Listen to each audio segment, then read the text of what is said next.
अस्सलाम वालेकुम जनाब, मैं हूं आपका टीचर सर अली सुफियान और मैं आपको पढ़ाता हूं इंग्लिश। लास्ट वीडियो में आपने the last sermon of the holy prophet peace be upon him का चैप्टर मैंने आपको एक्सप्लेन किया था। उम्मीद है कि आपको अच्छे से समझ आ गया होगा। इस वीडियो में हम नेक्स्ट चैप्टर पढ़ेंगे और जो स्कूल के बच्चे हैं, जितने भी सहारा स्कूलिंग सिस्टम के बच्चे हैं, स्कूल के जितने भी 7 के 8 के और 9 के, उम्मीद है कि उनका काम जो है वो प्रॉपर तरीके से हो गया होगा। सारी चीजें पेस्टिंग आपने कर ली होंगी आउटलाइन वगैरह की।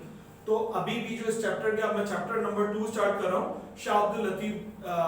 ठीक है, शाह अब्दुल लतीफ, ये चैप्टर नंबर 2 है और इसकी टैगिंग भी आपको मिलेगी आपके वर्किंग के साथ, जो कल आपको यहाँ से स्कूल से जो है वो फराहम की जाएगी।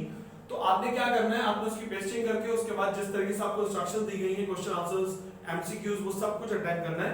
अब हम चलते हैं चैप्टर की तरफ। तो ऑब्वियसली मुझे लाइट्स ऑफ करनी है, लाइट्स ऑफ कर देता हूं मैं ताकि आपको डिस्प्ले पे आ जाए।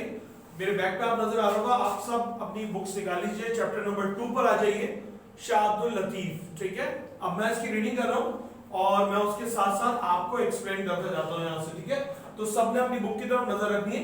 इस्लाम is the religion of peace. Obviously इस्लाम जो है वो किसका, अमन का मजहब है। अगर आप देखें इसकी हिस्ट्री तो हर किसी के साथ शफकत से, प्यार से और माफ कर देना, इन तमाम चीजों को अल्लाह ताला बहुत पसंद करता है कि हम सब पर शफकत से बात करें और मेहरबानी करें और उनका ख्याल रखें। तो ऑब्वियसली इस्लाम जो है वो एक अमन का मजहब है। ठीक है, जो हमें देता है God send the prophet and as a blessing to mankind. और अल्लाह ताला ने गॉड सेंड द प्रॉफिट्स यानी कि पैगंबर भेजे। ठीक है, किसकी, इंसानियत के लिए। ठीक है, ब्लेसिंग टू मैनकाइंड यानी कि अल्लाह ताला ने हम पर एक this is the blessing of God.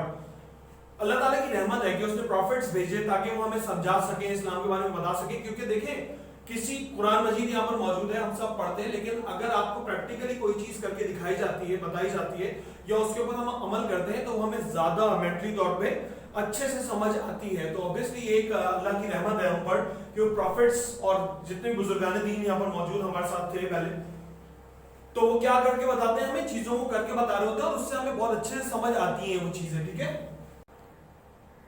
अच्छा जनाब यहां देखिएगा, he won the people's hearts by his kind nature and gentle ways। win की सेकंड फॉर्म में won, जीता। he won, I won, मैं जीत गया। ठीक है, तो he won people's, apostrophe s लगा हुआ है, लोगों का। तो करेक्ट प्रोनाउंसिएशन पीपल नहीं, people होगा।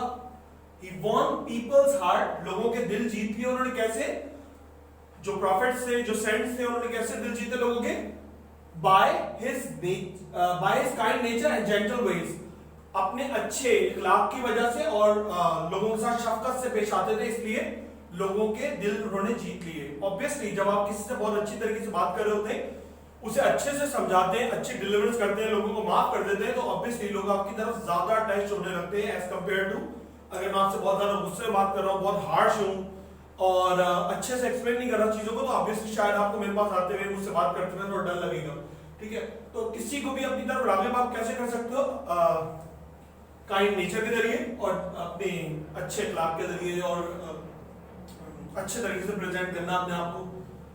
His noble examples was followed by many of his followers। और ऑब्वियसली जैसा कि आप ट्रीट कर रहे होते हैं, इसकी एग्जांपल बिल्कुल ऐसी है कि जैसे कि आपके पेरेंट्स आपकी तबीयत करते हैं, जो आप अपनी फैमिली में देख रहे होते हैं, उसी तरीके से आप दूसरों को ट्रीट करते हैं। तो उसकी एग्जांपल क्या है कि जो भी उनके फॉलोअर्स थे, मानने वाले थे, उन्होंने भी फिर ऑब्वियसली वैसे ही किया, उन्होंने सीखा चीजों को और फिर आगे वो फैलाते गए और वो सारी चीजें जो है वो फैलती गई। इन ऑल एजेस, ऑब्वियसली तमाम एजेस में अगर मैं देखूं, पिछले से अब तक बात करूं, तो प्रॉफिट्स होते थे, अब सेंट्स होते थे, उसके बाद मतलब बुजुर्गान दीन जो अभी भी हैं, जिनको आप फॉलो कर रहे होते हैं, उनकी बातों पर अमल कर रहे होते हैं, ऑल ओवर द वर्ल्ड, पूरी दुनिया में मौजूद है। ठीक है, it was through the efforts of these saintly men that Islam spread far and wide। और ऑब्वियसली इस्लाम जो है वो फैल रहा है अभी भी, पहले के दौर में भी।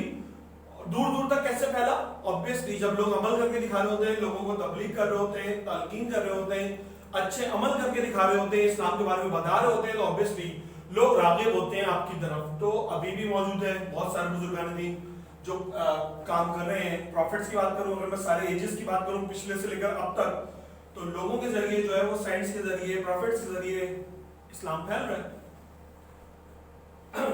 अच्छा जी, these holy mans were extremely successful in bringing non-Muslims to the fold of Islam. बहुत सारे non-Muslim, अगर मैं बात करूं प्रॉफिट से लेकर अब तक, तो बहुत सारे non-Muslims क्या हुए, इस्लाम की तरफ राग़िब हुए, उन्होंने इस्लाम कबूल किया और वो मुसलमान हो गए.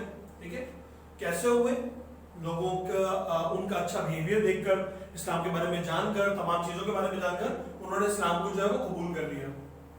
अच्छा, मैं इसको थोड़ा सा ऊपर कर रहा हूँ, आप लोग देख लीजिएगा, ये सेकंड पैराग्राफ पर आ रहा हूँ. अगर मैं बात करूं अब के दौर की, तो मतलब गुज़िश्ता जो दौर गुजरा है, रिसेंट अगर हम बात करें, in fact in every part of our country there are the shrines. Shrines कहते हैं मज़ारों को. ठीक है, there are the shrines of such saint. ऐसे बुजुर्गाने दीन के जो है वो मज़ारात जो है वो मौजूद है हमारी पूरी कंट्री के अंदर. अलग अलग मतलब शहरों के अंदर अलग अलग मज़ार जो है वो मौजूद हैं. In Lahore are the shrines of दाता गंज बख्श and मियां मीर साहिब. लाहौर के अंदर दाता गंज बख्श का मज़ार है, मियां मीर साहिब के वो बुजुर्गान दीन है जिन्होंने इस्लाम को फैलाया.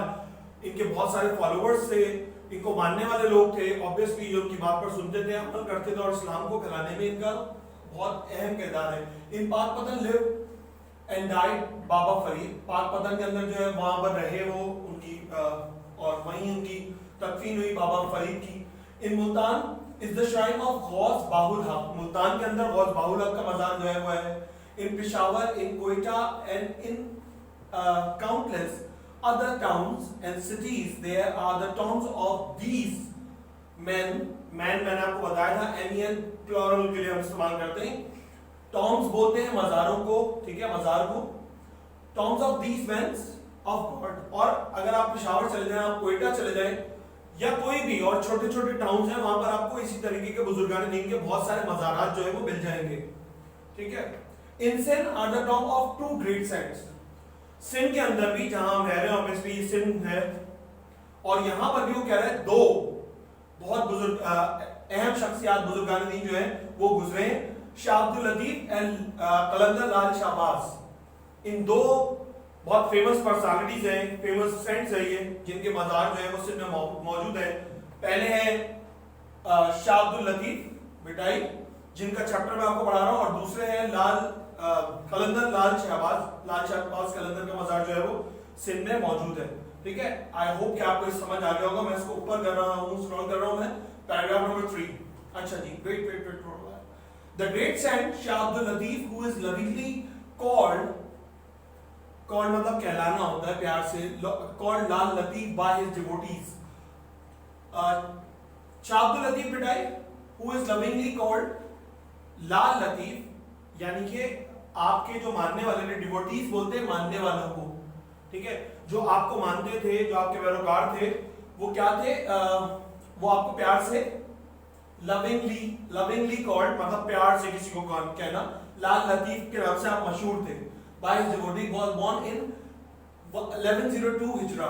1102 हिजरा में पैदा हुए लाल लतीफ, यानी कि कौन, Shah Abdul Latif बिटाई. In a small village called हाला हवेली, और हाला हवेली there is a village, छोटा गांव है जहां पर वो पैदा हुए थे. The good Mughal emperor Aurangzeb then ruled the country. और औरंगजेब का दौर था वो, जब वो औरंगजेब जो बादशाह था उसकी हुकूमत थी उस वक्त. ठीक है. Shah Abdul Latif ancestors migrated. Ancestors बोलते हैं शाह अब्दुल लतीफ, अब यहां पर अपोस्ट्रोफी लगा हुआ है, शाह अब्दुल लतीफ के आबाओ अजदाद. एंसेस्टर्स मींस होता है आबाओ अजदाद, यानी कि दादा परदादा अब्बा जो पिछली आ रहे होते हैं हमारे. तो माइग्रेटेड मतलब होता है हिजरत करना. Migrated to Sindh during the days of Tamerlane, यानी कि शाह अब्दुल लतीफ बिटाई के जो एंसेस्टर्स हैं, जो उनके आबाओ अजदाद हैं, उन्होंने मंगोलियंस, टैमरलेन एक पूरी हिस्ट्री है, उसको आपने देखना होगा. और मंगोलियंस के दौर में उन्होंने हिजरत की थी यहाँ पे. दे हैड कम फ्रॉम हिजरत, और हिजरत से वो कहाँ आए थे, सिंध में. Sindh was then centre of Muslim culture and Shah Abdul Latif's ancestors like it so much that they decide to make it their home. जब वो हिजरत करके यहाँ पर आए सिंध में, तो सिंध जो है उस वक्त कल्चर हुआ करता था. यहाँ पे इस्लाम जो है वो मतलब बहुत ज्यादा तमाम इस्लामी चीजों के जरिए, इस्लामी रूल्स के जरिए जो है वो जिंदगी गुजारे होते थे यहाँ पे लोग. तो कल्चर था यहाँ पे इस्लामिक. तो उन्हें बहुत पसंद आई ये चीज और उन्होंने सिंध को अपना घर बनाने का सोचा और उन्होंने यहीं पर फिर अपनी जिंदगी जो है वो गुजारी। But no one would have remember their names, लेकिन कोई भी उनके एंसेस्टर्स के बारे में इतना तो नहीं जानता ना, उनके नाम इतने मशहूर नहीं है, और लर्न अबाउट देम, इतना पता नहीं है उनके एंसेस्टर्स के बारे में। अच्छा जी, इफ मैनी सेंचुरीज, अब मैं आ गया हूं पेज नंबर 2 पर और फर्स्ट पैराग्राफ में पढ़ रहा हूं, आप लोग भी अपने पेज को जो है वो कर लीजिए। अच्छा जी, ये और नीचे नहीं हो रहे? अच्छा जी, मैं यहां से पढ़ रहा हूं, आप उसमें देख लेना। Later one of their descendants, descendants बोलते हैं औलाद, ठीक है, उनकी जो फैमिली है ऑब्वियसली, और वो फिर आबाद हो गए यहाँ पर, उनके एंसेस्टर्स जो है, और कोई भी उनके बारे में इतना जानता नहीं था, ना ही अब इनके बारे में जानता है, लेकिन कोई भी इस बात से टाइम गुजरता रहा और उनके डिसेंडेंट्स मतलब उनकी औलादें जो है, उनके यहाँ सैयद हबीब Shah had not been blessed with a son who grew up and to be the son of लाल लतीफ, और उसके बाद सैयद हबीब शाह जो उनकी औलादों में से, यानी कि शाह अब्दुल लतीफ पिटाई के जो वालिद साहब हैं सैयद हबीब शाह, उनके यहाँ जो है वो एक बेटा पैदा हुआ, एक लड़का पैदा हुआ जिसका नाम ऑब्वियसली वो आगे जाके वो बुजुर्ग बने जो मशहूर हैं, जिनके बारे में आप जानते हैं, लाल लतीफ, ठीक है। Shah Latif had a very sensitive mind, Shah Abdul Latif पिटाई का जो माइंड था वो बहुत सेंसिटिव था, मतलब हसास, सेंसिटिव मतलब होता है हसास, जब आप गौर और फिक्र ज्यादा कर रहे होते हैं, कोई भी छोटी बात जब आप ज्यादा फील कर रहे होते हैं, ठीक है। His heart was soon filled with a love of God, और उनका दिल जो है वो जल्दी उनको कुर्बत हो गई अल्लाह ताला की तरफ। हम में से देखिए बहुत सारे लोग ऐसे होते हैं जो चीजों को बहुत ज्यादा महसूस कर रहे होते हैं, अल्लाह ताला ऑब्वियसली नमाज रोजा हज ज़कात वो सभी करते हैं हम, लेकिन कुछ लोग ऐसे होते हैं जो बगौर चीजों का जायजा लेते हैं, ठीक है, जिनको एक क्या होता है दुनिया की चीजों में ऑब्वियसली वो दुनिया और दीन और दुनिया दोनों लेके चलना होता है, लेकिन वो अपने लिए इतना ज्यादा नहीं सोचते, दूसरों के लिए ज्यादा सोच रहे होते हैं, सेंसिटिव होते हैं सारी, तो उनका जो शाह अब्दुल लतीफ पिटाई का जो दिल था वो अल्लाह की तरफ फौरन ही मतलब लगने लगा, उनका ध्यान जो है वो अल्लाह की तरफ ज्यादा लगता था। The beauty of the nature aroused his feeling strongly, और जो नेचर था अल्लाह ताला की बनाई हुई जो कुदरती चीजें होती है ना, जैसे कि आप किसी माउंटेन पर चले जाते हैं, आप किसी दरख्तों को देख रहे होते हैं, आप समंदर को देख रहे हैं, आप दरियाओं को देख रहे हैं, आप झीलों को देख रहे हैं, आप पहाड़ों को देख रहे हैं, आप वेदर को देख रहे हैं, इस टाइप की चीजें नेचर यानी कि उनको बहुत अट्रैक्ट करता था, उनकी फीलिंग को मतलब बूस्ट करता था। While he was only a boy, he started composing poetry. जब वो बहुत छोटे ही थे तो कंपोजिंग यानी पोएट्री लिखना शुरू कर दी थी, जब वो एक लड़कपन की उम्र में ही मौजूद थे। He was also keen on acquiring knowledge and he grew up to be a scholar of Arabic and Persian. Arabic और Persian में स्कॉलर थे, और to taking up the knowledge, किसी चीज के बारे में मालूमात हासिल करना, इसका बड़ा शौक था उन्हें, तो अरबी और पर्शियन फारसी के अंदर वो स्कॉलर रहे। When he was 20, he married. जब वो 20 साल के थे उनकी शादी हुई। He married a noble and a good lady. एक बहुत ही मुहज्जिब खातून से उनकी शादी हुई, ठीक है। He showed great kindness to his wife and lived at home for many years. वो अपनी वाइफ के साथ ऑब्वियसली उन्होंने कई साल गुजारे और बहुत ही रहम दिली के साथ, बहुत ही अच्छे तरीके से अपनी वाइफ के साथ जो है वो पेश आते थे, सुलूक उनका बहुत अच्छा था। His heart, however, turned more and more toward the religion and devotion, and he felt restless in living a normal domestic life. उसके बाद क्या हुआ कि उनका ध्यान अल्लाह ताला की तरफ, उनकी कुर्बत जो है वो ज्यादा से ज्यादा बढ़ती गई, और अब वो चाहते थे कि वो अपनी जिंदगी जो है वो अल्लाह ताला के लिए वक्फ करें, उसमें ही रहें, उसी तरफ उनका ध्यान ज्यादा जाता था। अच्छा, when his father died, the next paragraph, when his father died, Shah Abdul Latif left his home and went to live on a mount at some distance from his village. जब उनके वालिद साहब का इंतकाल हुआ तो क्या किया, शाह अब्दुल लतीफ पिटाई ने अपने घर को छोड़ दिया और वो जाकर रहने लगे एक माउंट बोलते हैं टीले को, चोटी को, पहाड़ को, छोटे पहाड़ जो होते हैं at some distance from his village, जो कि उनके गांव से कुछ दूरी पर था। Amount of sand is called Bhit, मट्टी का, रेत का टीला जो है वो भिट कहलाता है इन सिंधी। सिंधी के अंदर अगर आप उनका पूरा नाम देखें तो वहां पे लिखा हुआ है शाह अब्दुल लतीफ भिटाई, भिटाई, ठीक है। तो भिट किसे कहते हैं सिंधी के अंदर? माउंट ऑफ सैंड, यानी कि रेत के टीले को, वो वहां पर कयाम पजीर थे, इसीलिए उनके नाम के साथ भिट लगता है in Sindh. Due to the fact that he lived on the mount for the rest of his life, इसीलिए उनके नाम के साथ भिट लगाया है, क्योंकि उन्होंने अपनी जिंदगी जो है वो उस टीले पे, रेत के टीले पे जो है वो जो भी बाकाया जिंदगी थी उनकी, जब वो वहां शिफ्ट हुए वहां गुजारी उन्होंने। Shah Latif came to known as the sand of Bhit, लोग उनको जानने लगे किसके नाम से? बुजुर्ग, टीले के बुजुर्ग के नाम से, मतलब भिट ऑब्वियसली मैंने अभी आपको बताया कि माउंट ऑफ सैंड, टीले का बुजुर्ग के नाम से जो है वो मशहूर हो गए। To this day he is famous all over the country as Shah Abdul Latif Bhittai, और उसी दिन से फिर ऑब्वियसली लोग उनको उसी नाम से वो मशहूर हो गए। और Shah Latif of the mount, यानी कि टीले के बुजुर्ग, ऑब्वियसली जब वो वहां रहते होंगे, अपनी जिंदगी उन्होंने वहां गुजारी थी, अल्लाह ताला की इबादत करते थे और सारी चीजों को जो है वो वहां पर अपनी जिंदगी जो गुजार रहे थे, तो ऑब्वियसली लोगों ने क्या किया, उसी नाम से वो मशहूर हो गए। अब मैं इसको मूव कर रहा हूं। अच्छा जी, वेट फॉर व्हाइल।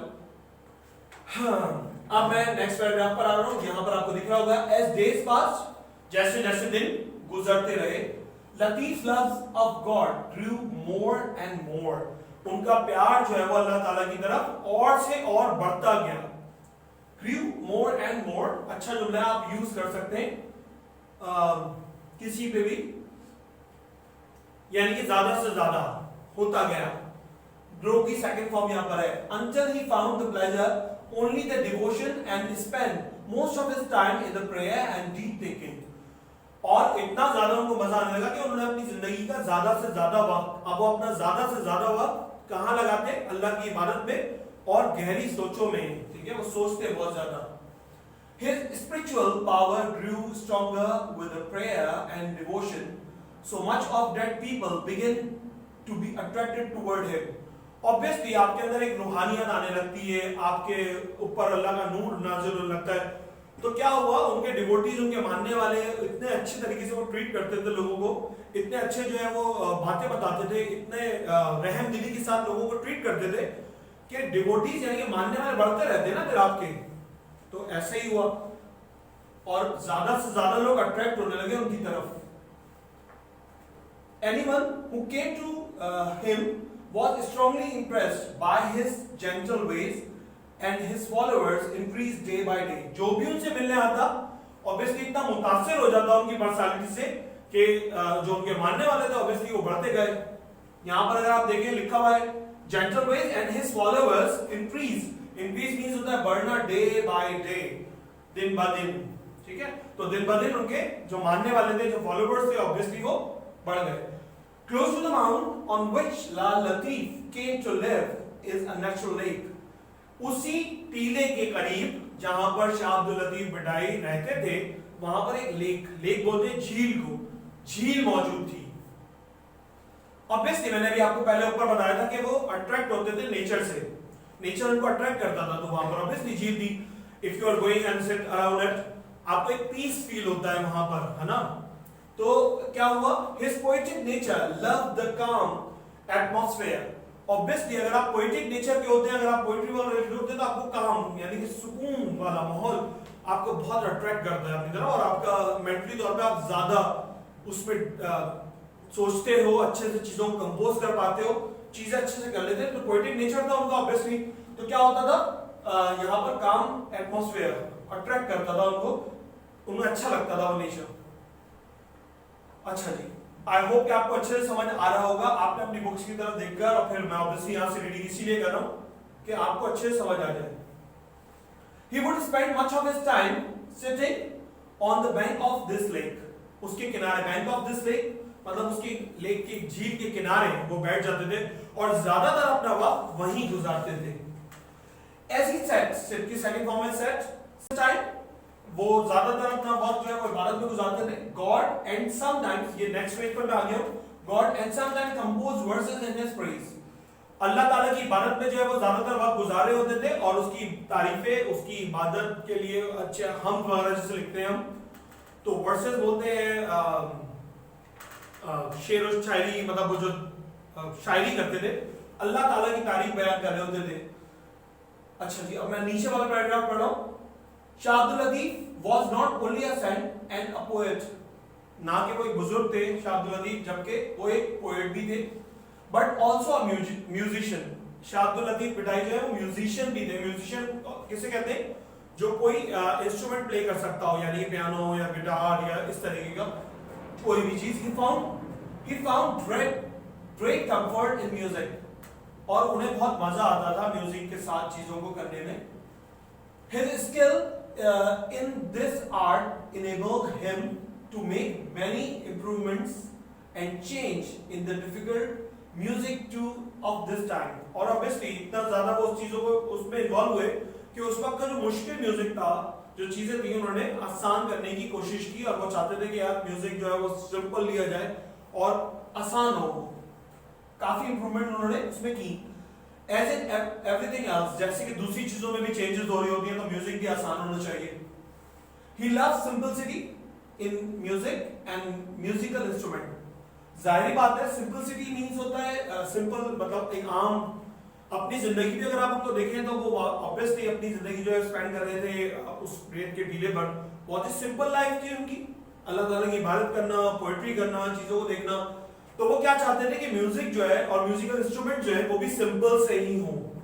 ठीक है. He did not agree with the idea that the music should be difficult. और वो इस बात को नहीं मानते थे कि म्यूजिक जो है वो मुश्किल हो, यानी कि इंस्ट्रूमेंट्स या प्ले करना या उसको अगर आप बना रहे हैं खुद से तो वो बहुत ही ज्यादा डिफिकल्ट हो.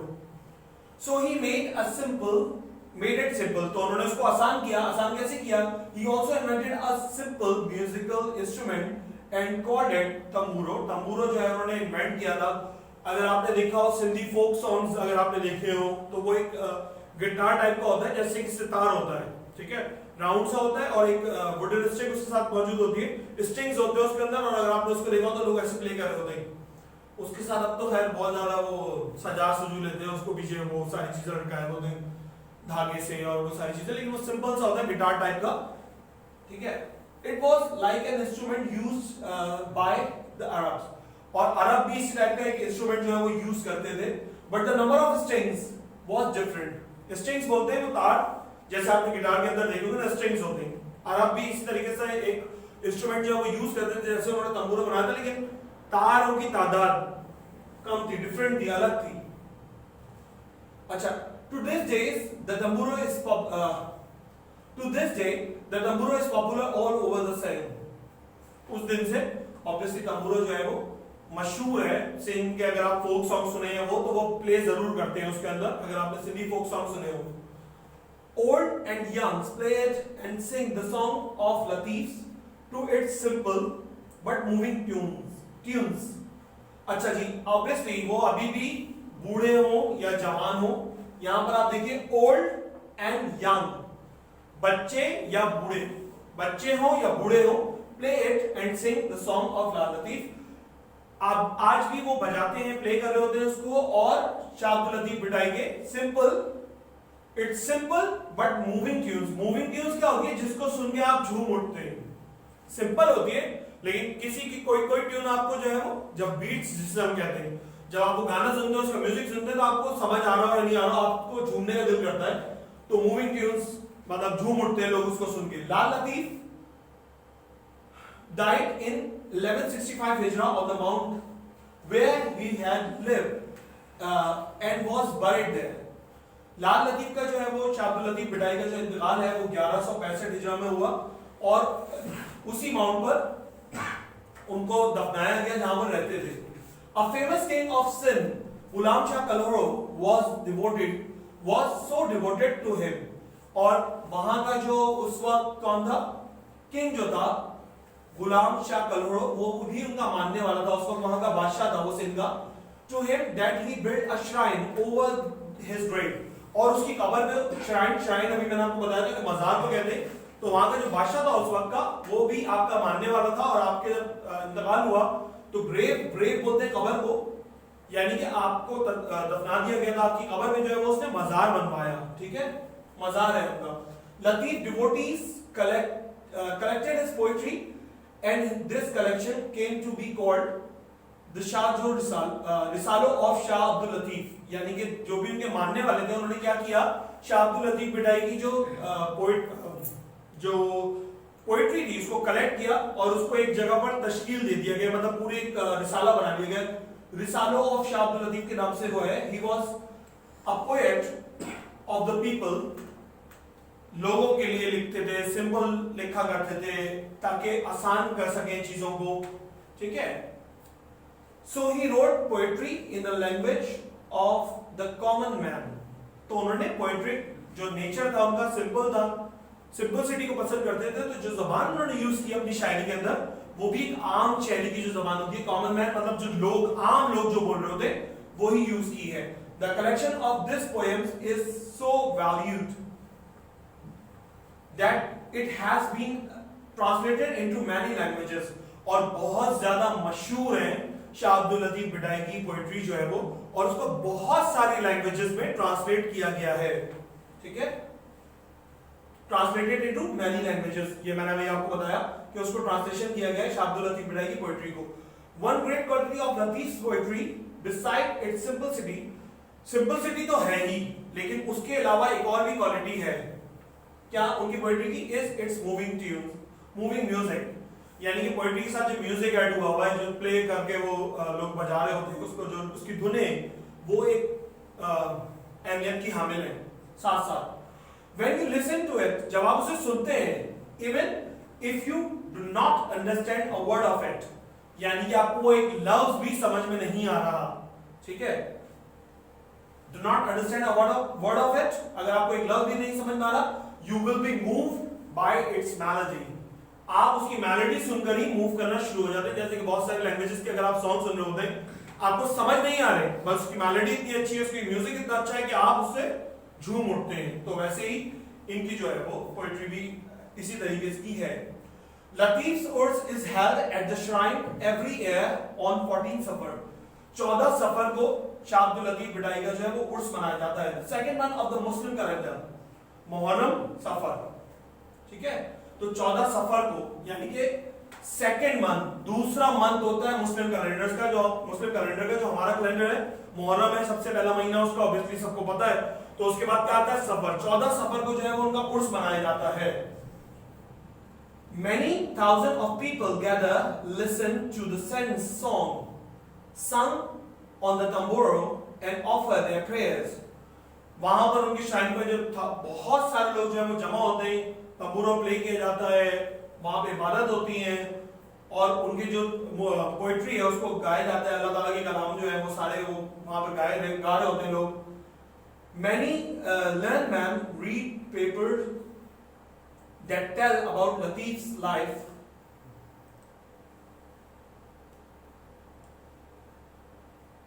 and his poetry. वहां पर जो है वो लोग आते हैं और उनकी पोएट्री के बारे में, उनकी लाइफ के बारे में जो है वो वहां पर पढ़ रहे होते हैं। Recently, a library, a rest house and a museum have been built. अभी रिसेंटली वहां पर पहले मजार था, क्योंकि इतने हजारों की तादाद में जो है लोग आ रहे होते हैं, तो अभी यहाँ वहां पर एक लाइब्रेरी भी बना दी गई है जहाँ पर शाह अब्दुल लतीफ बिटाई की पोएट्री वगैरह, आपको सारी उनकी जिंदगी के बारे में बुक्स और वो सारी चीजें मिल जाएंगी। और रेस्ट हाउस यानी कि कयाम कर सकते हैं अगर जिनको रुकना है वहां पे।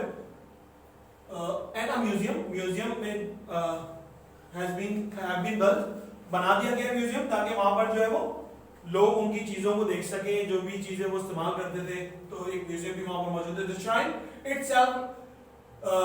itself has been rebuilt and connected to the main road.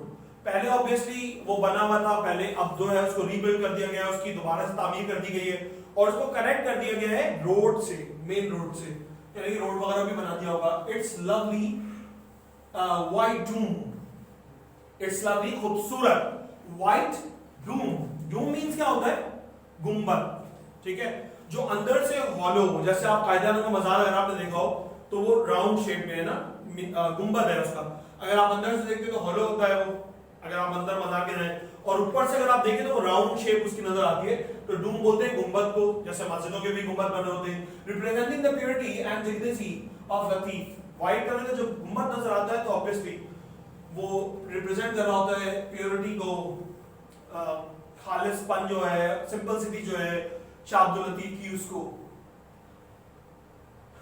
अच्छा जी, can be seen from many kilometres, और वहां पे इतनी ज्यादा चीजें बनी भी नहीं है, तो रोड से अगर आप इंटर हो रहे हैं तो कई किलोमीटर दूर से ही वो गुंबद जो है वो इतनी हाइट है उसकी कि वो नजर आ रहा होता है, आपको दूर से ही दिख रहा होता है। Latif's message is the message of love, Shah Abdul Latif Bhitai का जो मैसेज है वो obviously is the message of love, कि आप अल्लाह की बनाई हुई चीजों से प्यार करें, आप अल्लाह से प्यार करें, आप अपने नेचर को जो है वो प्यार करें। He believed in a brotherhood and equality of man, उन्होंने हमेशा माना है कि भाईचारे को उन्होंने बहुत अहमियत दी, और लोगों की इक्वालिटी को, मतलब तमाम लोग ऑब्वियसली इस्लाम के अगर आप बुनियाद देखें, जो मैंने लास्ट चैप्टर भी आपको पढ़ाया था, उसमें 3 बेसिक रूल्स है ना, सारे लोग भाई हैं, अल्लाह ताला मालिक है हमारा, हम सब आपस में भाई भाई हैं, और कोई भी इंसान किसी सुपीरियर नहीं है, मतलब बराबर है। तो यहां पर अगर आप देखें चीजों को तो ये है, and in pleasing God by good deeds, आप अल्लाह ताला को अपने अच्छे कामों से, अपने अच्छे अमाल से जो है वो खुश करते हैं, और ऑब्वियसली हम सब की ख्वाहिश है कि हमारे नेक अमाल इतने ज्यादा हो कि हम सबको जो है वो जन्नत में जाने का मौका मिले। कोई भी ऐसा नहीं है जो इस, कोई भी मुस्लिम मेरे ख्याल से ऐसा नहीं होगा हमारे सराउंडिंग में जो जिसकी ये ख्वाहिश ना हो, है ना। तो हम अच्छे अमाल क्यों कर रहे होते हैं सारी चीजों को, कि अल्लाह ताला हमसे खुश हो और ऑब्वियसली हमें जन्नत में जो है जगह मिले।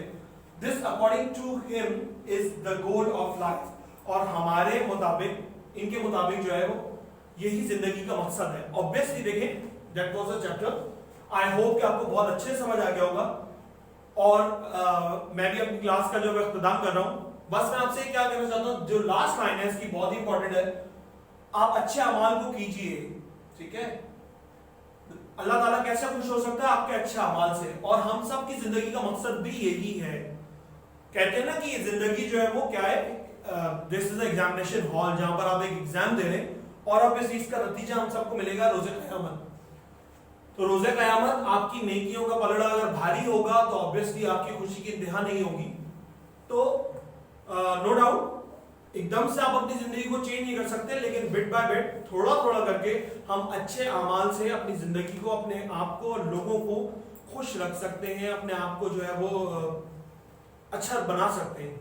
बहुत सारा एकदम से ना कर लें, जितना हो रहा है लोगों की मदद करना, अपने पेरेंट्स की इज्जत करना, बहन भाइयों का ख्याल रखना, पड़ोसियों का ख्याल रखना, सफाई का ख्याल रखना, अपनी सराउंडिंग में सफाई एक ईमान है, ठीक है। अपने आप को और अपनी सराउंडिंग्स को अपने साफ रखना है। आई होप कि आपको ये चैप्टर बहुत अच्छे से समझ में आ गया होगा। मैं जा रहा हूँ, छुट्टी का वक्त हो गया है, आपने अच्छे से समझना है। मैं जब आप क्लासेस में होंगे फिर मैं आपसे पूछूंगा, आपको रिव्यू देना होगा। आप इस वीडियो को 2 से 3 दफा, 4 दफा, 5 दफा, 6 दफा, जितनी दफा चाहे देखें, ठीक है। और जब आप क्लास में होंगे तो obviously I will take your presentation, मैं आपको बुलाऊंगा, you will explain this chapter, या मैं क्वेश्चन करूंगा ग्रुप के अंदर, तो आपने मुझे आंसर करना है, and I will be very happy. Thank you so much, Allah Hafiz.